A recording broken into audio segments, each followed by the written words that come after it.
ప్రభునందు ప్రియమైనటువంటి మరణత మేలుకొలుపనే టీవీ కార్యక్రమానికి చేసిన మీ అందరికీ ప్రభు యేసుక్రీస్తు నామములో వందనములు శుభములు కలుగునుగాక. దేవుని యొక్క సన్నిధానంలో జీవిస్తున్నటువంటి మనము అనేక సార్లు ప్రతిదానికి మనం కృంగిపోతూ ఉంటాం, చింతపడుతూ ఉంటాం, అనేకమైన ఇబ్బందికరమైన పరిస్థితుల మధ్యలో నలిగిపోతూ ఉంటాం. అయితే ఈరోజు దేవుడు మనకు నేర్పించేటువంటి మంచి పాఠం ఏంటి అంటే, ఫిలిప్పీలకు రాసిన పత్రిక 4వ అధ్యాయము 11వ వచనం చదివినట్లయితే అక్కడ ఏమనుందంటే, నేను ఏ స్థితిలో ఉన్నానో ఆ స్థితిలోనే సంతృప్తి కలిగి నేర్చుకుని ఉన్నాను అన్నాడు. దేవునికి స్తోత్రం. నేను ఏ స్థితిలో ఉన్నానో ఆ స్థితిలోనే నేను సంతృప్తి కలిగి ఉన్నాను. అంటే దేవుడు మనల్ని ఏ స్థితిలో ఉంచినా ఆ స్థితిలో సంతృప్తి కలిగి ఉండటం అనేది మానవుడికి దేవుడిచ్చిన మహా గొప్ప వరం. అది లేకపోతే జీవితకాలమంతా కూడా చీకు చింతలతోనే మనిషి బ్రతకవలసినటువంటి పరిస్థితులు ఏర్పడుతూ ఉన్నాయి. తృప్తి అనేది గొప్ప ఆస్తి అని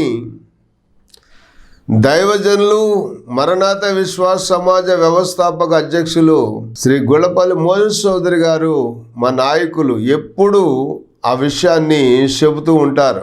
మనిషి జీవితంలో తృప్తి అనేది నిజముగా ఎంతో గొప్ప ఆస్తి.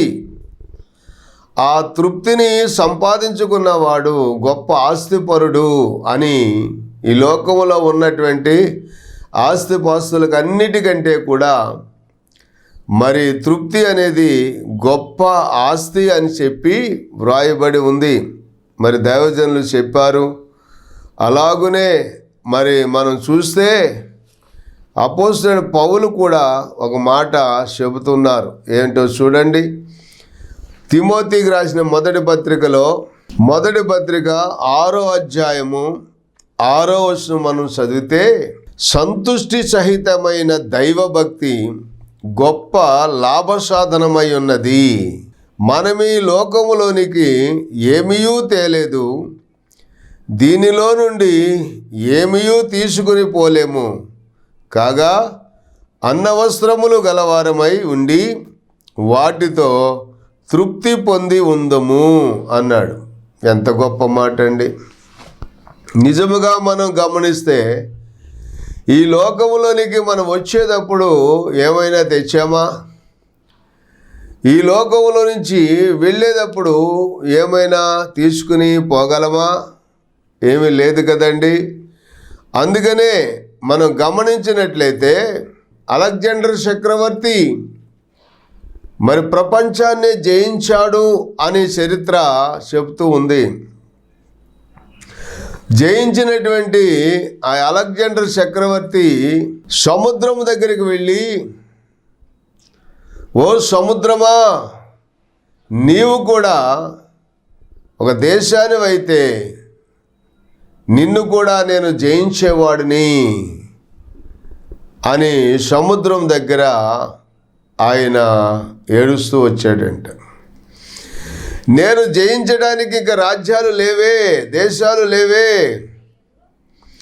అక్కడ నీవు కూడా ఒక దేశానివై ఉన్నట్లయితే నిన్ను కూడా నేను జయించావు. అంటే జయిస్తూ జయిస్తూ జయిస్తూ జయిస్తూ ఎన్ని రాష్ట్రాలున్నా, ఎన్ని దేశాలున్నా అన్నిటినీ జయించి ప్రపంచాన్ని జయించినటువంటి జయవీరుడైనటువంటి చక్రవర్తి సముద్రం కూడా ఒక దేశం అయితే దాన్ని కూడా జయించేవాడిని అని చెబుతూ వచ్చాడు. చివరికి అతనికి వచ్చినటువంటి అనారోగ్యం చేత ఎంతోమంది ప్రపంచ ప్రఖ్యాతిగాంచినటువంటి గొప్ప గొప్ప డాక్టర్ల చేత వైద్యం చేయించుకున్నప్పటికీ కూడా అతనికి వైద్యము కుదరక చివరికి తన ప్రాణాలు కోల్పోవలసినటువంటి పరిస్థితి వచ్చింది. ఎటువంటి వాడైనా, ధనవంతుడైనా, పేదవాడైనా, దరిద్రుడైనా, ధనికుడైనా, లోక నివాసులందరూ కూడా ఏదో ఒక రోజున ఈ భూలోకాన్ని విడిచి మంటిపోలు అగవలసిందే. ఎందుకంటే మనం మట్టిలో నుంచే వచ్చాము, మనం మట్టి మనుషులము. అందుకని దావీదు అంటాడు, మనం నిర్మింపబడిన రీతి ఆయనకు తెలిసే ఉన్నది, మనము మంటివారమని ఆయన బాగుగా ఎరుగును అని 103వ కీర్తన 14వ వచనంలో ఆయన చెబుతూ వచ్చారు. ప్రియమైనటువంటి దేవుని బిడ్డలారా, మనం గమనించినట్లయితే ఈ లోకములో ఎంతో సంపాదించి ప్రపంచాన్ని జయించినటువంటి అలెగ్జాండర్ చక్రవర్తి చివరికి చనిపోయేటప్పుడు వాళ్ళ దగ్గర ఉన్నటువంటి వారిని పిలిపించి ఏమన్నాడో తెలుసండి?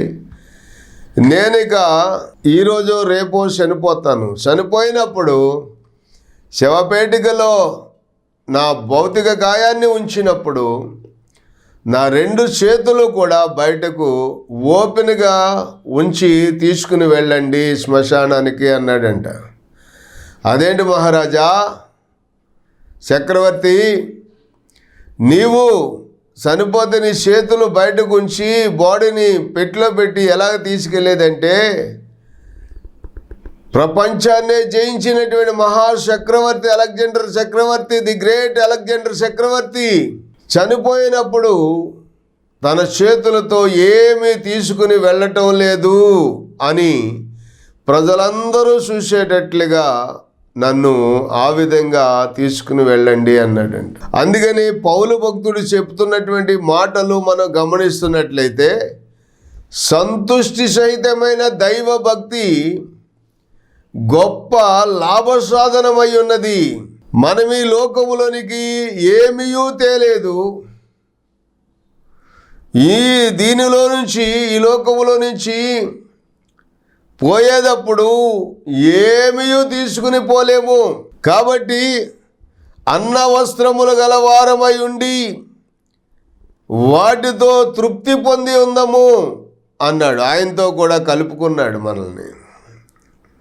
అన్న వస్త్రాలు గలవారే ఉండి మీరు తృప్తి పొంది ఉండండి అని అనలేదు.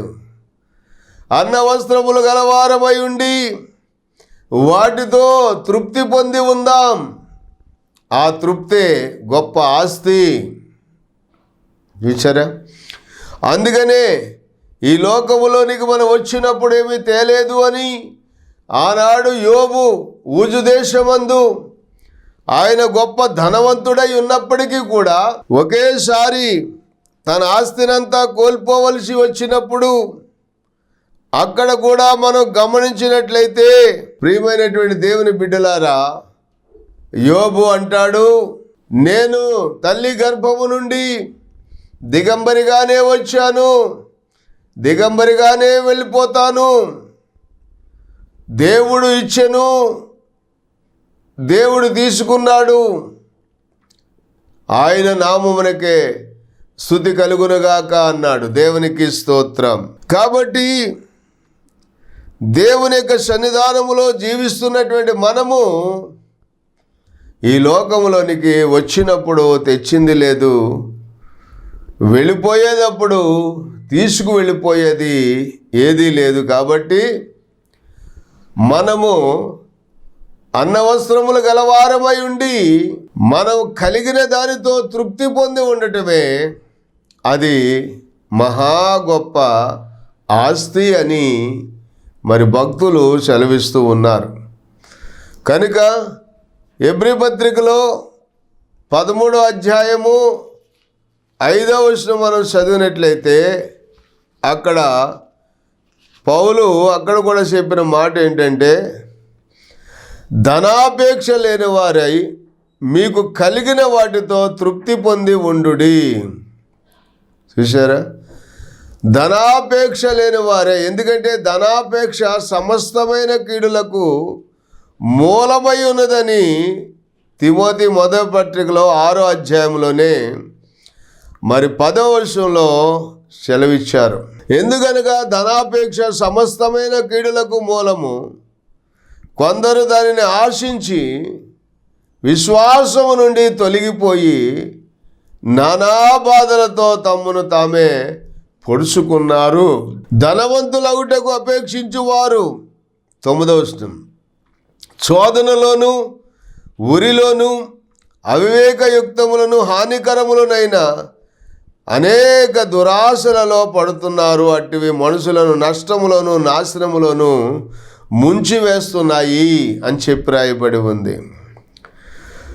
మన శక్తి ఎంతవరకు ఉందో, మన స్తోమత ఎంతవరకు ఉందో దానిని బట్టి మనము వెళ్ళి మనము తినగలిగినంత మనం తింటాము, కానీ మరి తినలేనంత మరలా ఎక్కువగా తినలేము. అలాగే మనం బ్రతకడానికి అంత తింటే సరిపోతుంది. మనం బ్రతికి ప్రభు యొక్క చిత్తాన్ని నెరవేర్చడానికి అంత తింటే బ్రతుకుతాం. అంతేగాని తినటానికే మనం బ్రతకూడదు. కేవలం కొంతమంది తినటానికే బ్రతుకుతారు, అది మంచిది కాదు. బ్రతకటానికే అంత తిని బ్రతికి దేవుని చిత్తాన్ని నెరవేర్చే వారంగా మనం ఉంటే అది గొప్ప తృప్తి, అది గొప్ప భాగ్యం. అందుకనే ఇక్కడ పౌలు భక్తుడు ఏం చెప్తాడంటే, ధనాపేక్ష లేని వారై మీకు కలిగిన వాటితో తృప్తి పొంది ఉండండి. నిన్ను విడవను, నిన్ను ఏమాత్రమును విడవను, నిన్ను ఎన్నడను ఎడబాయనని ఆయనే చెప్పెను కదా. దేవునికి స్తోత్రం. చూశారా, ఒకానొక దేశంలో ఒక రాజుగారు ఆ ప్రాంతాన్ని పరిపాలిస్తూ ఉన్నారు. ఆ రాజుగారు ఒక ఉదయాన్న మరి తనకున్నటువంటి గార్డెను ఆ తోటలోనికి వెళ్ళి ఆ మొక్కలు అవన్నీ ఎలా ఉన్నాయో చూసి వద్దాము కదా అని చెప్పి మరి బయలుదేరి ఆ తోటలోనికి వెళ్దామని గేటు తీసేసరికి లోపలున్నటువంటి ఆ మొక్కలన్నీ, ఆ చెట్లన్నీ తలలు వాడేసేసి వాడిపోయిన మొక్కలుగా ఏమాత్రము కూడా బ్రతకడానికి అవకాశం లేనటువంటి దీనస్థితిలో తలలు వాడిపోయి విశారంగా ఉన్నాయట. ఇవన్నీ ఇలాగున్నాయి ఏంటని చూసి ఆ గేటు దగ్గరే ఉన్నటువంటి మర్రి చెట్టుని ఆ రాజుగారు అడిగారట, మర్రి చెట్ట ఇలాగ నువ్వు వాడిపోయి ఉన్నావే, వాడిపోయి ఉండటానికి గల కారణం ఏమిటి అని అడిగితే ఆ మర్రి చెట్టు అందట, అయ్యా నేను నేల మీద నీడవటానికి విస్తారంగా వెడల్పోతున్నాను, కానీ అదుగో ఆ పొడుగాటి కొబ్బరి చెట్టులాగా నేను ఎందుకు ఎదగలేకపోతున్నానా అని నాకు చాలా దిగులుగా ఉంది అని చెప్పి మర్రి చెట్టు అందట. ఏమండి, తరువాత ఇంకొంచెం ముందుకెళ్ళి ఆ కొబ్బరి చెట్టుని అడిగాడంట. ఆ కొబ్బరి చెట్టులాగా ఉండలేకపోతున్నానని మర్రి చెట్టు అనుకుని మర్రి చెట్టు వాడిపోయింది, ఇప్పుడు కొబ్బరి చెట్టు కూడా వాడిపోయింది.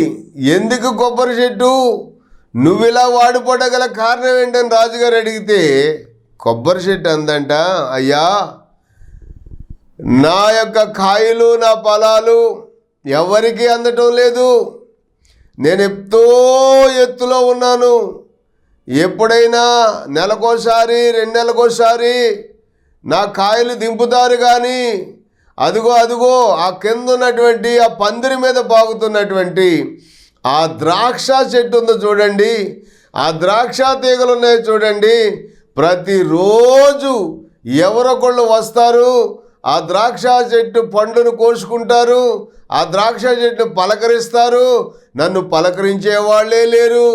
ఎందుకింత పొడుగున్నానా, ఎందుకు అంత కురుసగా ఉండకుండా ద్రాక్ష చెట్లాగా చిన్న చిన్న కాయలు కాస్తూ ఉంటే ప్రతిరోజు నన్ను పలకరించే వాళ్ళు వస్తూ ఉండేవాళ్ళే, ఈరోజు నన్ను పలకరించే వాళ్ళే లేరే అని చెప్పి కొబ్బరి చెట్టు కూడా నేను బ్రతకడం వేస్ట్, అనవసరం అని చెప్పి నేను కూడా మరి చనిపోవటానికి సిద్ధమయ్యాను అని చెప్పి కొబ్బరి చెట్టు అందంట. ఇప్పుడు ఆ ద్రాక్ష చెట్టు దగ్గరికి వచ్చి ద్రాక్ష చెట్టు కూడా వాడిపోయి ఉంటే ద్రాక్ష చెట్టును కూడా అడిగాడట రాజుగారు, ద్రాక్ష చెట్టు నువ్వెందుకు వాడిపోయావు? అవేమో తన కారణాలు చెప్పాయి, నీకున్న శ్రేష్టమైనటువంటి రుచికరమైన ఫలములు నువ్వు ఇస్తున్నావు కదా, నీవెందుకు అలాగున వాడిపోయావు అని చెప్పి అంటే ఆ ద్రాక్ష చెట్టు అంటుందంట, ఇదిగో నేను కిందనే ఉండిపోయి మరొక చెట్టులాగా విస్తారంగా పాకలేకపోతున్నాను, కాబట్టి మరొక చెట్టులాగా లేనందుకు నేను విచారపడుతున్నాను అందంట. పూల మొక్కల దగ్గరికి వచ్చాడు రాజుగారు, బంతి మొక్కను అడిగాడంట, నువ్వెందుకు అలాగ వాడిపోయావంటే బంతి మొక్క అంటుందంట, అయ్యా చంపంగి చెట్టుకున్నంత ఆ పువ్వులకున్నంత సువాసన నాకు లేదు, అందుకనే నేను కూడా చనిపోవటానికి ఇక తీర్మానం తీసుకున్నాను అని చెప్పానంట. చూశారా, వీటన్నిటినీ పలకరిస్తూ వచ్చిన రాజుగారు సన్నజాజి తీగ దగ్గరికి వచ్చేటప్పటికి ఆ సన్నజాజి తీగ చాలా నిండుగా ఉందాగా దాని నిండా చక్కటి పూలతో అలంకరించబడి ఆనందంగా కేరింతలు కొడుతూ ఉందంట సన్నజాజి తీగలు. అప్పుడు రాజుగారు అన్నారంట, సన్నజాజి తీగ నీవు చాలా అందంగా ఉన్నావు, హుషారుగా ఉన్నావు, నీ మరి తీగల నిండా చక్కటి పువ్వులు కనపడుతూ ఉన్నాయి, అవన్నీ ఎందుకు అలాగ వాడిపోనియి అని చెప్పి రాజుగారు అడిగితే సన్నజాజి తీగ అందంట, అవన్నీ వాడిపోవడానికి గల కారణం ఏంటంటే రాజుగారు, అవి వాటిని కావాలని నీవు మర్రి చెట్టు నీడనిస్తుంది కదా అని చెప్పేమో మర్రి చెట్టుని వేశావు, ఆ మర్రి చెట్టు నీడనివ్వటానికి మరి దాన్ని నువ్వు వేసావు కాబట్టి అది నీడనివ్వకుండా కొబ్బరి చెట్టులాగా పైకెదిగి అంత పొడుగ్గా ఉండి ఓగాలి అని చెప్పి అది అనుకుంది, అందుకనే దానికి విచారం. కొబ్బరి చెట్టు ఏమో కింద ఉన్నటువంటి ద్రాక్ష చెట్టుని చూసి ద్రాక్ష తీగని అందరూ పలకరిస్తున్నారు, దాని పళ్ళు రుచికరంగా ఉంటున్నాయి, ప్రతిరోజు కూడా పలకరిస్తున్నారు, నన్ను నెలకో 2 నెలలకు ఒకసారి పలకరిస్తానని చెప్పి కొబ్బరి చెట్టు దానికి ఉన్నటువంటి ఆ పరిస్థితిని బట్టి అది దిగులు పడుతుంది. అలాగే ద్రాక్ష చెట్టు మరొక చెట్టును చూసి అది దిగులు పడుతూ ఉంది. మరి ఈ విధంగా మనం చూస్తే నన్ను నేనుగానే పువ్వులు ఇవ్వాలని చెప్పి నన్ను వేసావు కాబట్టి నేను నేనుగానే ఉండటానికి ఇష్టపడ్డాను కనుక నాకు ఏ దిగులు లేదు అని చెప్పి సన్నజాజి మొక్క మరి ఆ తీగలు చెబుతూ ఉన్నాయంట. చూసారా, ప్రతి మనిషిని కూడా దేవుడు మనల్ని ఎందుకు సృష్టించాడు, ఎందుకు పుట్టించాడు అంటే మనలాగే ఉండాలని.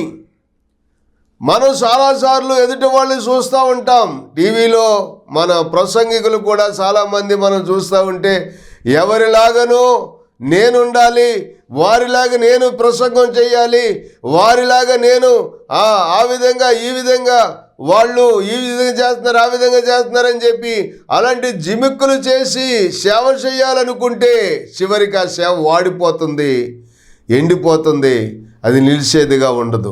దేవుని సేవకులుగా మేము కానీ విశ్వాసులుగా మీరు కానీ ఎవరైనప్పటికీ దేవుడు నిన్ను ఏ స్థాయిలో ఉంచాలనుకున్నాడో ఆ స్థాయిలో ఉంటేనే నీకు తృప్తి ఉంటుంది, సంతృప్తి ఉంటుంది. దేవుడు నిన్ను ఎన్నడూ ఆయన విడవడు, ఎడబాయడు, నిన్ను విడిచిపెట్టేవాడు కాదు అని చెప్పి ఈ లేఖనం ద్వారా మనకు దేవుడు తెలియజేస్తూ ఉన్నాడు. ఎవరికి ఇచ్చేటువంటి సామర్థ్యం వారికి ఇస్తాడు. ఎవరికి స్థాయికి తగినటువంటి ఆ జీవితానికి తగినటువంటి ఆ పరిస్థితులన్నీ, ఆ వసతులన్నీ ఆయన కల్పిస్తాడు.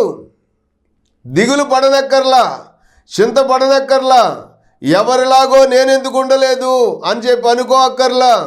ఎవరో చాలా అందంగా ఉన్నారు, అలాగ నేనెందుకు ఉండలేదు, నేనెందుకు ఇంత బలహీనంగా ఉన్నాను, నేనెందుకు ఇలా బక్కచిక్కి ఉన్నాను, నేనెందుకు ఇటువంటి పరిస్థితిలో ఉన్నానంటే ఆ స్థితిలో ఉండటమే దేవుడికి ఇష్టమైంది. దేవునికి స్తోత్రం. చూశారా, ఒకసారి చెవిటి మోగ పిల్లలకి పాఠాలు నేర్పించేటువంటి ఒక వ్యక్తి బ్లాక్ బోర్డు మీద రాసి పాఠాలు నేర్పిస్తున్నాడట.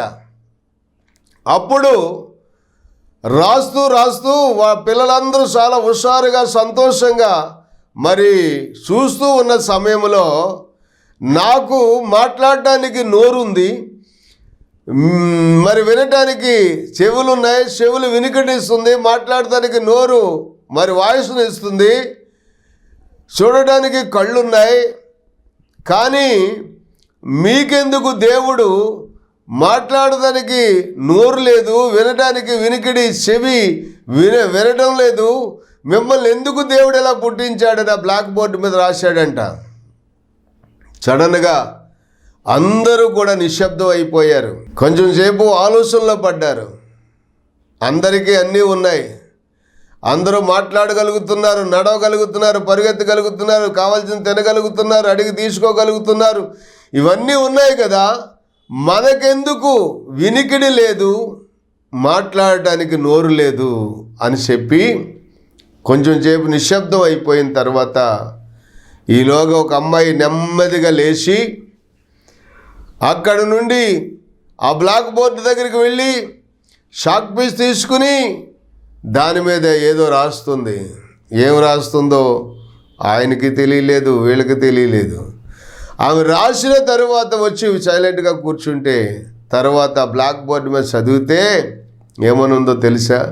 మేము ఇలా ఉండటమే దేవుని చిత్తం అని చెప్పి రాసింది. దేవునికి స్తోత్రం. అంటే మాకు చెవిటి వారిగాను, మోగవారిగాను, వినికిడి లేనివారిగాను మేము ఉండటమే దైవ చిత్తం.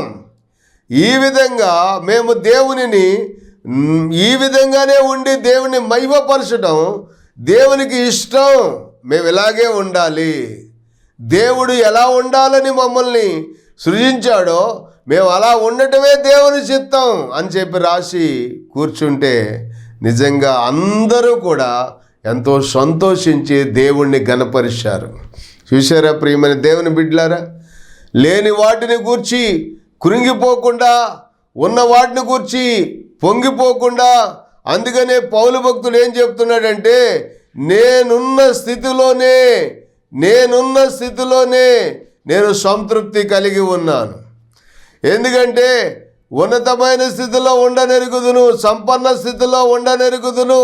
చూడండి ఆ మాటను మనం గమనిస్తే ఫిలిప్పీయులకు రాసిన పత్రిక 4:11 మనం చదివినప్పుడు, నాకు కొదువ కలిగినందున నేను ఇలాగ చెప్పుడలేదు, నేను ఏ స్థితిలో ఉన్నాను ఆ స్థితిలోనే నేర్చుకొని ఉన్నాను. నేర్చుకున్నాడు. పుట్టుకతో ఆయన పేదవాడు కాదు, ఆయన అన్ని సౌకర్యాలు కలిగిన వాడిగానే వచ్చాడు. కానీ ఇక్కడ నేర్చుకున్నాడంట. ఏమి నేర్చుకున్నాడు? జీవితం అనేక పాఠాలు నేర్పిస్తూ ఉంటుంది. మనం అనుకున్నట్లుగా జరగకపోవచ్చు, అనుకున్నది ఒకటి అయింది ఒకటి, జరిగి ఉండొచ్చు. అలాంటి సమయంలో కూడా మనం కృంగిపోవాల్సిన పని లేదు, పడిపోవాల్సిన పని లేదు. పౌలు భక్తుడు చెప్తున్నాడు ఇక్కడ గమనించినట్లయితే, నేను ఏ స్థితిలో ఉన్నాను ఆ స్థితిలోనే సంతృప్తి కలిగి నేర్చుకొని ఉన్నాను. సంపన్న స్థితిలో ఉండనెరుగుదును, దీన స్థితిలో ఉండనెరుగుదును, ప్రతి విషయములోను అన్ని కార్యములలోనూ కడుపు నిండి ఉండుటకును, ఆకలి గొని ఉండుటకును, సమృద్ధి కలిగి ఉండుటకును, లేమిలో ఉండుటకును నేర్చుకొని ఉన్నాను. హల్లెలూయా! ఎంత గొప్ప మాట చూశారా? దేవుడు నాకు ఆ విధంగా అనేక పాఠాలు నేర్పాడు. అలాగే నేను కూడా మరి దేవుని కృపను బట్టి ఈ విధంగా తృప్తి కలిగి ఉన్నాను కనుక మీరు కూడా తృప్తి కలిగి ఉండండి అని చెప్తూ, మరి మనం గమనించినట్లయితే దేవుని యొక్క వాక్యంలో లూకాసు వార్త 3వ అధ్యాయము 9వ వచనం దగ్గర నుంచి మనం చదివితే, ఇప్పుడే గొడ్డలి చెట్లు వేరున ఉంచబడి ఉన్నది గనుక మంచి ఫలములు ఫలించని ప్రతి చెట్టును నరకబడి అగ్నిలో వేయబడునని చెప్పాను. అందుకు జనులు, అలాగైతే మేమేమి చేయవలనని అతన్ని అడగగా, అతడు 2 అంగీలు గలవాడు ఏమీయూ లేని వానికి ఇయ్యవలెను, ఆహారము గలవాడును అలాగే చేయవలెనని వారితో చెప్పాను. సుంకరులను బాప్తిస్మం పొందవచ్చి, బోధకుడా మేమేమి చేయవలనని అతన్ని అడగగా, అతడు మీకు నిర్ణయింపబడిన దానిని కంటే ఎక్కువ తీసుకొనవద్దని వారితో చెప్పాను. సైనికులను మేమేమి చేయవలనని అతన్ని అడిగిరి. అందుకు అతడు, ఎవరిని బాధ పెట్టకయు ఎవరి మీదను అపనింద వేయకయు మీ జీతములతో తృప్తి పొంది ఉండుడని వారితో చెప్పాను. దేవునికి స్తోత్రం. ఇదే తృప్తి. ఈనాడు తృప్తి లేకుండా లక్షల రూపాయలు జీతాలు తీసుకుంటూ ఉన్నా లంచాలు తీసుకునేటువంటి అధికారులు ఎంతోమంది ఉన్నారు. అటువంటి వారు ఎంతో కాలము ఆ పనిలో సెక్షన్లో పని చేయలేకుండా వారు తొందరలోనే మరి ఆ పదవి నుంచి తొలగిపోయిన వారు ఎంతోమంది ఉన్నారు. చూశారా? అందుకనే దేవుడు ఒక వ్యక్తికి ఒక ఉద్యోగం ద్వారా, ఒక పదవి ద్వారా, మరి ప్రజలకు మంచి చేయటానికి, మేలు చేయటానికి దేవుడు ఒక అవకాశం ఇస్తే ఆ అవకాశాన్ని మరి జాగ్రత్తగా సద్వినియోగం చేసుకుని కలిగిన దానితోనే తృప్తి పొంది వారికి ఉన్న దాని మీద మరి ఆధారపడి, జాగ్రత్తగా దేవుని మీద ఆధారపడి మరి జీవితాన్ని గడుపుకోకుండా, మరి వారు ఇవ్వలేకపోయినా బలవంతం చేసి, ఒత్తిళ్ళు చేసి, మీరు ఇంత ఇస్తేనే మీకు ఈ పని జరుగుతుంది, మీరు ఇవ్వకపోతే ఆ పనులు జరగవని లంచాలు అడిగి మరి చాలామంది మరి ఉద్యోగాలే కోల్పోయినటువంటి సందర్భాలు చూస్తూ వచ్చాం. కాబట్టి ప్రియమైనటువంటి దేవుని బిడ్డలారా, ఇక్కడ పౌలు భక్తుడు చెప్పినట్లుగా మనము కలిగిన దానితో తృప్తి పొందుదాము. నేను ఏ స్థితిలో ఉన్నానో ఆ స్థితిలోనే నేను సంతృప్తి కలిగి ఉన్నానని పౌలు చెప్పినట్లుగా మనము అదే స్థితిలో మనం కలిగి సంతృప్తిగా మనం జీవించినట్లయితే, తృప్తికి మించిన ఆస్తి లోకములో లేదండి. మనమందరం కూడా ఆ విధంగానే సంతృప్తిగా బ్రతికితే, ఉందాతనంగా, దీవెనకరంగా, మరి ఎప్పుడూ కూడా ఉల్లాసంగా, ఆరోగ్యవంతంగా మనం బ్రతకడానికి ప్రభు మనకు సహాయం చేస్తారు. అట్టి కృప ప్రభు మీకు, మీ బిడ్డలకు, మీ కుటుంబాలకు ప్రభు దయచేయునుగాక. ఆమెన్. ప్రార్థన. తండ్రి, మీకు వందనాలు, స్తోత్రాలు ప్రభువా. ఇదిగో నాయన, ఈ వర్తమానం వినిన నీ బిడ్డలందరినీ కూడా మీరు దీవించండి నాయనా. నేను ఏ స్థితిలో ఉన్నానో ఆ స్థితిలోనే సంతృప్తి కలిగి ఉండటానికి నేను నేర్చుకుని ఉన్నానని చెప్పారు కనుక అట్టి సంతృప్తికరమైనటువంటి మరి కృపతో మమ్మల్ని నింపండి. ప్రతి ఉదయమున నీ కృపతో మమ్మల్ని తృప్తిపరచండి, నీ సన్నిధిలో స్థిరపరచండి, ఆశీర్వదించండి. ఈ వాక్యం వింటున్న ప్రజలందరినీ కూడా తృప్తిపరచండి. యేసు నామములో ప్రార్థించి వేడుకొనుచున్నాం పరమ తండ్రి. ఆమెన్. వందనాలు.